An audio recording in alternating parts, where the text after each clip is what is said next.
Let's talk a little bit about how we're building biologically active soil, especially for potting mix. So I potted up all these bananas and some onions, a fig tree. I actually have a bunch of figs to pot up, and I'm actually running very low on my potting soil. So the first thing we're gonna do, by the way, I'm Justin Hitt with Prosperity Homestead. So you're gonna get a wide open barrel. Now you can do this on the ground. You can dig a pit, put all your materials in the pit and mix the materials up. I chose this barrel because I don't want the materials to be too saturated. And I basically dumped in here what I had. So I had a bunch of soil that was in here. I dumped it in here. I have perlite, again, because this is a potting mix. I also have some plants that didn't sprout the way I wanted them to. These were taro, and notice I got weeds and all.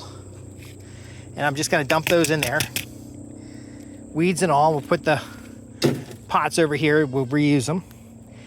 And let me just get a couple of them in here for you, show you what we got. So there's roots, there's everything here. Now, what kind of roots are those? Those are grass roots. Now, if this was an aquatic grass, I'd probably move it someplace else to grow out that aquatic grass, because we do have ducks, and they love to eat this grass. Let me show you over here. So this aquatic grass down on the bottom. But what I'm doing is I'm mixing all these materials in here with some straw dust that's out of the back of the truck, and I seal the barrel, and that makes an aerobic composting. Now, if I did this in a pile, it would be it's an anaerobic composting in the barrel. If I did this on the ground, it'd be an aerobic composting. But the thing of it is we want to turn these materials every so often so that we are mixing it up and breaking down all these surplus components. See, these had taro in them, and the taro rotted. So again, we're just dumping them back in here. Now, if we're dumping all of our pots that have failed plants, and we might even be throwing weeds in here, it's not gonna quite be a soil component. And so what we're gonna do is we're gonna keep turning it every couple of days in the barrel. We just lift it up the sides and turn it around until all this straw is broken down into just tiny, tiny little bits. It's all falling apart. Now, you might be saying, well, your nursery uses sterilized potting soil.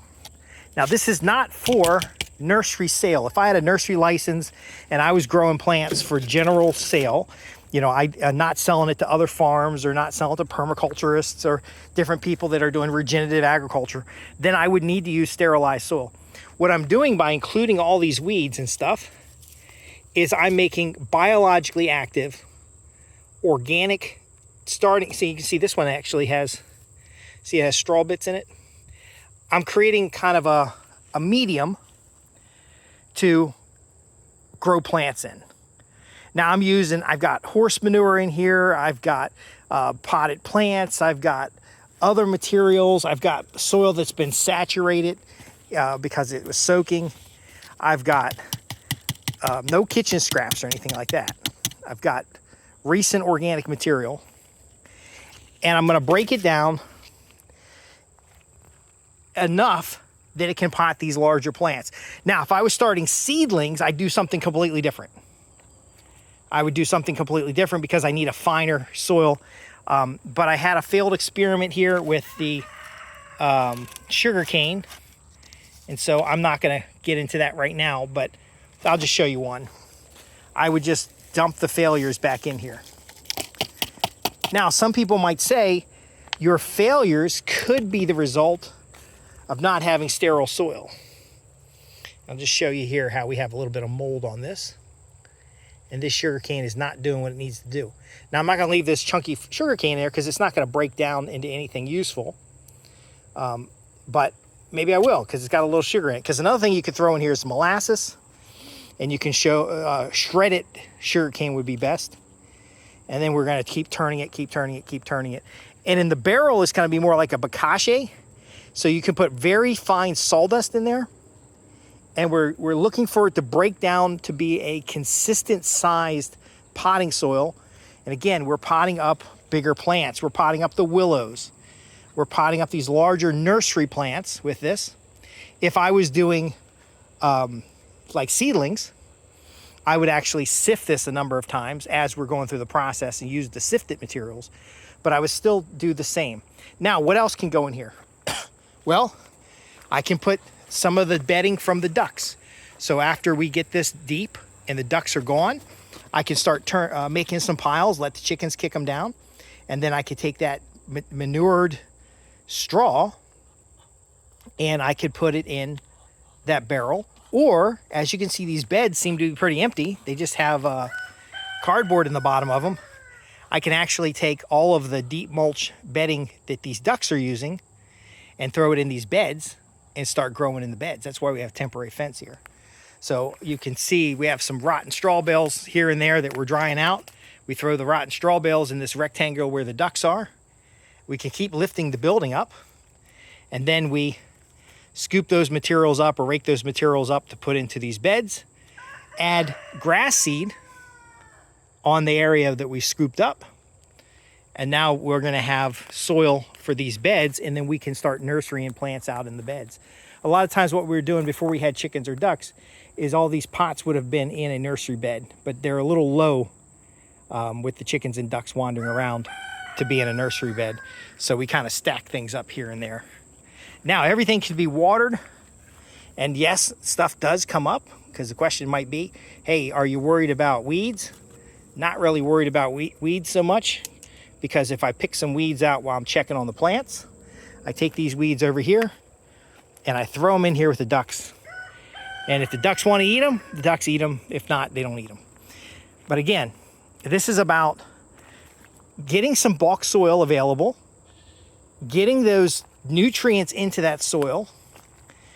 I use shredded material in here or fine material because I want to have it break down in like a couple of days. I don't want to have to wait weeks.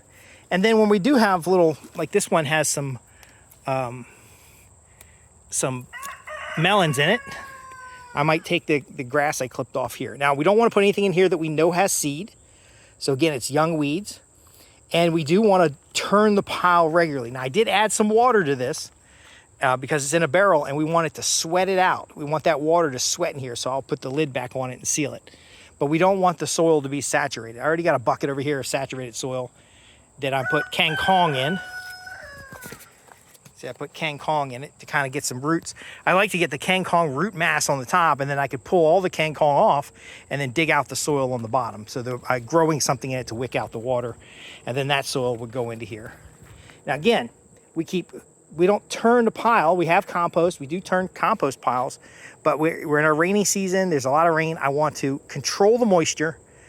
I want to mix the materials up the best we can. I want to be able to easily access them. So when I'm potting up plants, I like to have these barrels at this height. And so I'm going to get a couple more barrels, and then we just keep moving the materials around. I don't throw, when the plant is successful and it gets planted out, that's when the materials are going to come out of here and go into the garden. But in the meanwhile, I want as much compost as I can get. I did pour too much of the perlite in there, so I'm going to have to get a load of manure in here. And some of this perlite feels like it's got styrofoam in it, which is something like that. Perlite is a rock. That little piece felt like some styrofoam. So I also want to be able to sift this out to kind of take out the things that I don't want. Again, this is not a compost pile. This could be compost that's kind of like getting broken down to be a finer soil. This might be one barrel where I'm fermenting and mixing, and then the next barrel over is going to be where I've sifted this material into the next barrel so I can scoop it out and do the potting mix. And again, it's about conserving nutrients. I have rock dust. I put rock dust in here. Now, the reason we're conserving nutrients is because if I had a pile on the ground, those chickens would dig through it. If I had a pile on the ground, I'm going to have some leaching due to rain. I don't have as much control over the amount of moisture that's in it. So again, we're creating high quality potting soil, and then we're using it in our larger plants like these bananas and different things like raised beds, for example. These, I consider these kind of a raised bed. But again, I'm going to stir this up, let it break down. It'll warm up in the barrel here. I might, when I get the other barrels, I'm going to sift it. I'll scoop some out of here, run it through a sieve. We use these 1/4-inch screens. And then it's going to come out on the other side. Now, one thing too, when this lid's on here, sometimes things will sprout, which is good. We want to sprout out all those seeds. But this is not a composting system. This is a finishing system to give us high quality potting soil. So I might put coconut coir in here. I might put vermiculite in here. I might put the materials from pots that failed in here. I'm not that concerned about soil funguses and nematodes and stuff like that, because I'm using it on trees. Now again, when we get to the point where we're gonna use it for seedlings, it would have been sifted several times, and then I might put it in a black barrel with no moisture in it, let it sit in the sun, and that will cook a lot of the materials that are on the inside. And then I'm more likely to have inert seed. I'm more likely to have less parasite, nematodes, other soil biology. That's great for the nursing trays, like the 72 cell trays.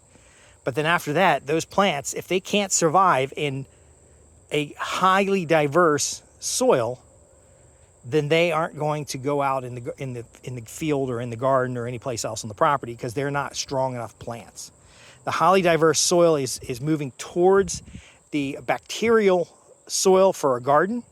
But again, because we're potting up trees and stuff, we're going for like 50-50 fungal, bacterial, and we're going for volume more than anything else, so that we don't have to buy in a large amount of soil. Now again, this is not the same thing that you would have for a commercial nursery operation. Commercial nursery operation, you have to bring in good stuff. This is, I'm literally taking biomass from the property, composting it down and putting it back out in the property. And then I'm supplementing it with, for example, rice wash water that's been fermented. I'm supplementing it with the vinegar drinks that that's full of electrolytes and full of the acidophilus and the stuff that's healthy for you. This is actually a compost tea that I'm drawing from here, and then that one over here. I'm taking duck water and mixing it.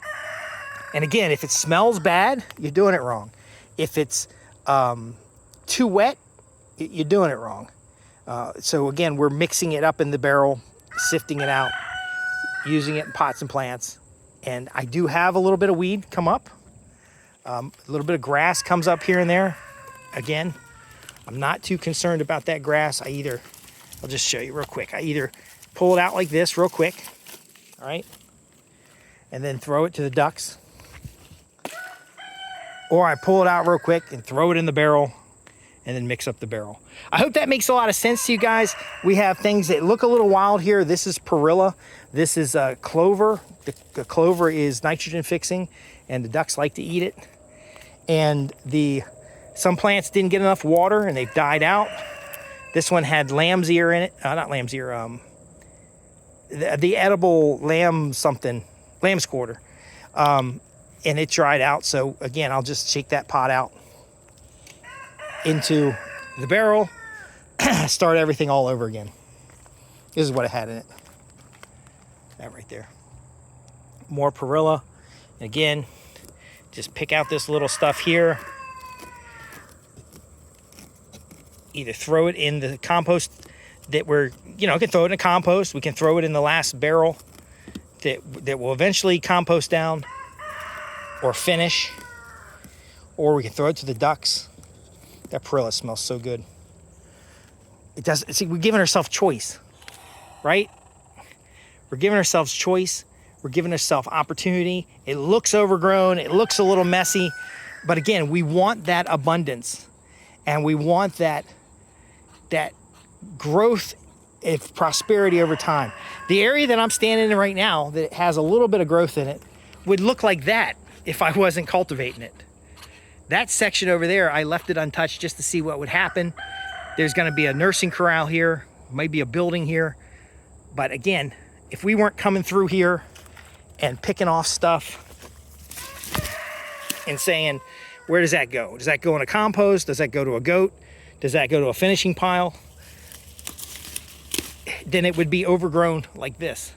So all we're really doing is digesting down the materials that are already abundant around us. Leaves, waste hay, soil from the pots, chopped up materials. Breaking it down to make our topsoil, or to make our compost, to make our potting soil. Yeah, we could have compost piles. I have some in other places. We've got human manure here. But again, this is about making some quick potting soil that we can use for our larger plants, especially when we're potting things up. It's going to have it's going to be biologically active. It's going to have nutrients that are suitable for our overall garden or for our overall forest systems.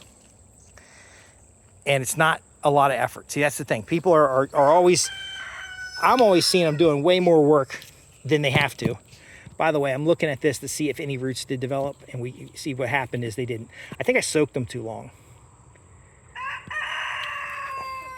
But again, I'm Justin Hitt, Prosperity Homestead, just showing you a little bit about what we're doing. It works great. It gets a lot of food into those new plants they're growing out. Once the plant has grown up, some like this, for example, we're going to take it out and put it in the ground after it's gotten another whole set of leaves on it. And some of it we're going to come by and pick on, like the perilla right here. We probably just pick some of that and ferment it as a little side dish. Look at that banana down there coming along. That was just a little banana stump when I got it. But again, I could take this and just throw it on the ground, or I could take it, throw it to the ducks, or I could take it and put it in the mix. See, folks, again, options, opportunity, outcomes. That's what we help you do here at Prosperity Homestead. I'm Justin Hitt, helping you break even or better on your homestead. I know a lot of folks think this is messy, but again, we got all these little biological trials and all these little experiments going on. You don't have to do it this way, but you do have to understand that it doesn't have to be super clean and perfect, because we want that biology. We want that animal interaction. We want that nutrient capture. We want that growth and abundance that we get doing things a little bit different. And just before I wrap up, I'll show you one more important thing, because I don't want you to think cleanliness is not an important thing. See that right there, how that little bit of water is there? That can attract mosquitoes. So I'm going to dump it in here. Those little floaties around there are called BT. It's a bacterial thing that kills the mosquito larvae.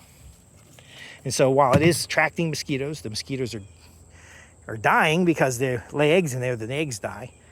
But again, then that water comes over here and goes into this system. This system gets turned and turns into potting soil. The potting soil goes back over here. We're minding more the environment than the specifics of the compounds that we put into that soil. And then that soil goes out, has nutrients in it, has minerals in it. That soil goes out in the field and inoculates something else, and then we're spreading the nutrient, the goodness. And you'll know you got the right nutrient if this straw breaks down pretty quickly. Thanks for watching. See you in the next podcast. I'll be happy to answer any questions below. And then I'm not gonna be doing as many videos because it's hot as hell outside sometimes, and it's overheating my phone. So if you want a specific answer, ask a specific question. Thanks for watching. www.prosperityhomestead.org.